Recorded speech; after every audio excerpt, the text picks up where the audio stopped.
rumble WWE style.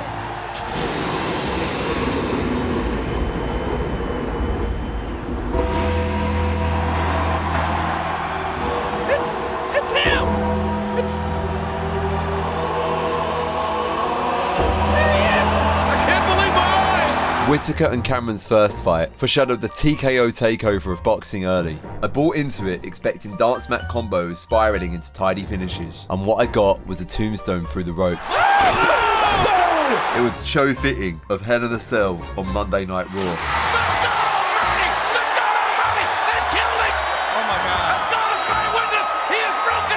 Absolutely ridiculous. But outside of SmackDown finishes and WWE throwbacks, this was a very public humiliation for rising British star Ben Whittaker, who was staring down the barrel of a loss against the very game Liam Cameron. The public know when they watched that fight, he was absolutely gone. Regardless of the result, Whittaker's star power diminished in front of our eyes. Ben not carrying on, I'm not sure about. Ankle, I'm not sure about. Yeah. And it's the right leg or ankle of Ben Whittaker. You can see his right leg there. Keep an eye on it. Maybe when the security guard ran in. He was cocky in the build-up and did not deliver on the night. You're not a light heavy. You're middle now.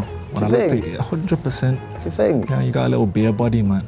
Yeah. You know what I mean, you got a big ass head, big nose to hit. Now they rematch April 20th. Recent interviews in the press build up to this fight showcase a different fighter, one that seems like he's under pressure. Do you want to look down camera 4 there? A message to Liam ahead of this huge night in a month's time. Good luck, mate. Hope the work's going well, and God bless you. See you fight week and April Sunday. See, hindsight in boxing is a beautiful thing. Whittaker's entertaining style, nostalgia baited me into believing the hype, and I bought into this fight to see him perform.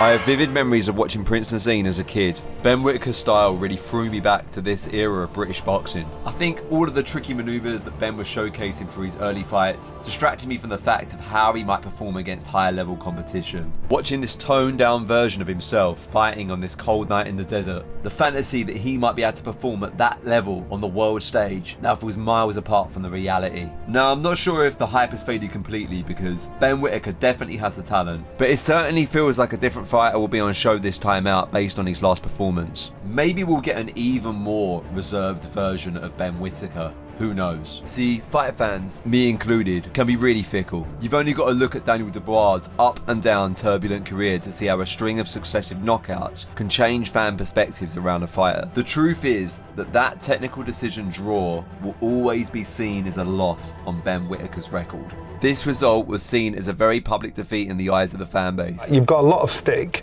from a fight that you did lose. All answers will be told April the 20th. A drop in the stock for sure. Following the defeat and to build on my own personal hype in preparation for this weekend, I went back and watched some of his earlier fights to garner a new perspective for my own pub talk. And I'll be honest, part of me thinks I was blinded by the early finishes. I realised that I kind of been ignoring two burning questions in regard to Whittaker's talent, both of which came very apparent in his last fight. First was whether his cardio would hold up as he climbed up the ranks. I thought he were like pretending how tired he were, you know, to get me to run in and walk onto a shot. With this fight, I've got to know he's a confidence, thinking, can he hurt me? 12 rounds now, we're struggling to do 5 rounds, so I can just keep putting the pressure on him. Unless you're an absolute cardio freak like Usyk, for example, who can keep the pressure right into the depths of those late rounds, how can someone with so much energy spent on figure skating twirls and street dance shuffles really hold up against the elite of this division? Imagine Whittaker dancing over the ring against the likes of a laser-focused boxing brain like Bivol Beterbiev, two of the most efficient boxers in the sport, both with years of dedicated practice to the tried and tested Soviet style. It's exciting to think about a Ben Whittaker finish with a similar setup to Canelo's feints, but right now that knockout blow feels far, far away. In his fight against Cameron, he revved up the engine, but really wasn't able to get going against a dog that was willing to go toe-to-toe for every minute of the fight. It was like two kids in Weatherspoons drunk. It was just swinging wild, it was messy, it was all over the place, and you saw the end result. That's what I do too. That's my game plan. This was evident in the stats too. Whittaker did land more jabs throughout the bout, clocking 20 more than Cameron over the 5-round fight. The difference, however, was made in the power punches, with Cameron landing 8 more than Whittaker, with more shots to the body. In rounds 4 and 5, Cameron really started to shift the tide, landing 44 shots for Whittaker's 36. This don't sound like much of a difference, but these stats don't really show the full story of the fight.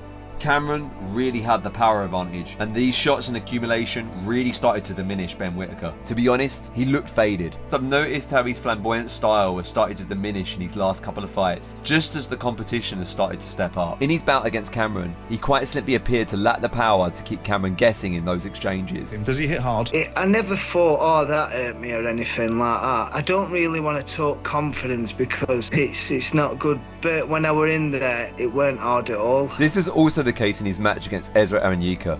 If you haven't got the power, you need both the speed and the timing to catch your opponent on the way in. He really fluffed his skill set in this department against Cameron, who was landing more body shots to slow him down and was not buckling from any of Ben's shots. It was Ben who was fading, not Cameron. Cameron even claimed that he hadn't even stepped through the gears yet. Well, I'm excited. Do you know what the best thing is? It went 100 mile an hour yet for me. You mean you've not stepped up a gear? No, I didn't step up. And this is the thing, Cameron is no mug in the ring. He lost a close split decision with Lyndon Arthur, a man who went the full 12 with Dimitri Bivol. I threw kitchen sink at him, didn't I? And not many people thought I lost that fight. With a victory over the Easter weekend, Cameron could really be in the conversation again for obtaining some new blood matchups higher up the rank. And he'd absolutely deserve it. This guy's comeback story is for the ages. When I first heard Cameron talk about what had happened in his life, it gave me a deep emotional reaction. See, on the other side of the story of the fall, there was a man who is set under Whittaker's shadow with his own history. Humble human with a powerful story that can connect to just about anyone. A story that features the same demons that many men can relate to. Demons that can either defeat a man or instill change forever. I hid it from everyone. No one knew. My dad didn't even know how to drink. So I were up for 4 days solid at a time. People what don't understand that are going to think, how can he not sleep for 4 days? And it's true, you can. Liam Cameron's professional journey has been a complicated one. The turn of the screw occurred in 2019. He held the Commonwealth middleweight title and was 21-5 with 7 finishes coming by way of knockout. Retaining his title in the second round, he failed a post-fight drug test, testing positive for benzodiazepine, a metabolic acid emanating from cocaine. He claimed that this came from handling banknotes and insists that that was the cause of his failed test to this day. I've got no need to lie. I talk about my autism. I talk about my past drink and drugs. When I come out and just say, look, I did have a problem, I put my hands up, I did do it. Try to be as honest as I can. Regardless, he failed in his appeal, and shortly after the decision was made, he also announced his retirement. He turned to drink, and his unhealthy lifestyle meant that he weighed around 19 stone. But this was not the end of it. This was my pattern. Wake up in the morning, oh God, what have I done? Why have I drank? Not gonna drink again. We all say it, never gonna drink again. That's the famous words of a drinker. Clock starts ticking round, comes to 5 o'clock, 6 o'clock, you go, well, I'll have 1 glass. Turns up a full bottle. I was drinking a bottle of vodka every day, sometimes gin. Things would come to a head after a heavy night of drinking. Just 1 year after his banning and subsequent retirement, Liam would go out for a few drinks and stay over at his mate's house. The next morning, he came home to find out that his life had changed forever and that his 21-year-old stepdaughter had sadly passed away in a road traffic incident. The pain that this would cause a father is unfathomable. He really thought of her as one of his own. Now, a new man, Cameron has come back from the depths of any parent's worst nightmare. Cameron even says himself that the booze-driven lifestyle could have taken his life. The amounts I were taking and the drink I were having, I shouldn't be here. I were killing myself. But with good friends around him and boxing back, it doesn't matter whether this man fights for a world title. This man represents a resilience that cannot be taught. Off the drink, with a competitive world-level fight on his resume, Cameron is back and looking to finish the job he started in round 4 last October. But where Cameron has the pure boxing heart of a champion and a dog in him to fight for adversity, Whittaker most definitely has the pure boxing talent to get this job done. Put a concrete fighter with talent and decent fundamentals against absolute washing machines, and the majority will do the business early, unless there is some massive hiccup in the process. Fighters can look absolute mustard in their rise, only to fail as they ascend the summit of boxing. If you look at the Champions League, he's Brest, Real Madrid. He got a draw and he's running away with it. That's what it is. Now there are some absolutely brutal truths that I need to cover for both fighters. Firstly, is that Cameron is a base camp level fighter in terms of his talent. He's not top level right now and is already 33, so he's got to get a move on if he's going to reach the boxing apex. a feat that I'm not sure he's capable of. The second truth is that Whittaker either forgot his oxygen tank that night, or he simply doesn't have the minerals to compete at this level right now. The fact is that Ben was slipping through the cracks of defeat in that first fight, fading as the fight went on. Without the power to turn the tide, it looked to me like he was looking for an opportunity to escape the inevitable defeat. He did not fake injury when he was on top against Ezra after that nasty spinning elbow. That was naughty.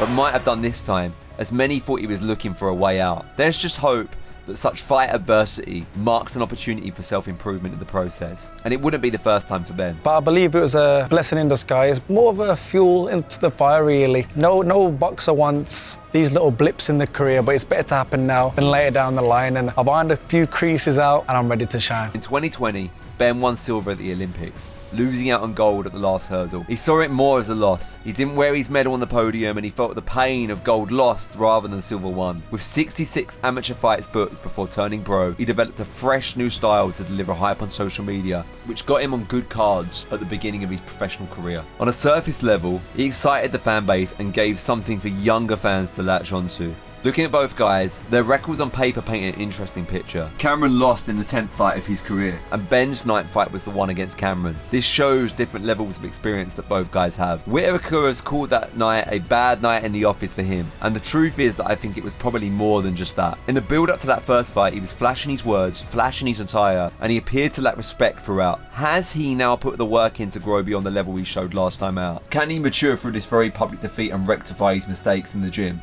I guess we'll find out on Easter Sunday.